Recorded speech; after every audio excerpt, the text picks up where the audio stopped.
Hey there! Did you know that you could get paid to spend time on Facebook, Twitter, and YouTube?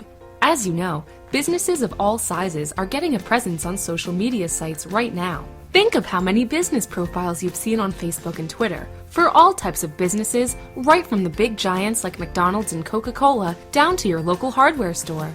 Every business is trying to get attention on social media sites and get more fans, likes, tweets, and followers.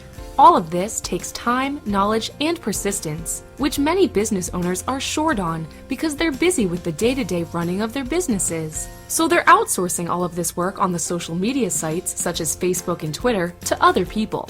To people just like you.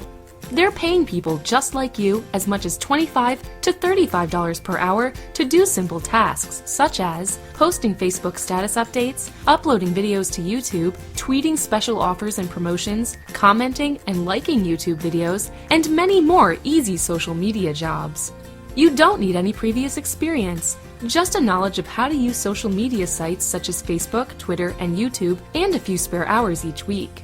You get paid directly into your bank account at the end of each week, and you can begin work right away. We have employers currently hiring people from all over the world for jobs just like these right now. It just takes a couple of minutes. Try it now.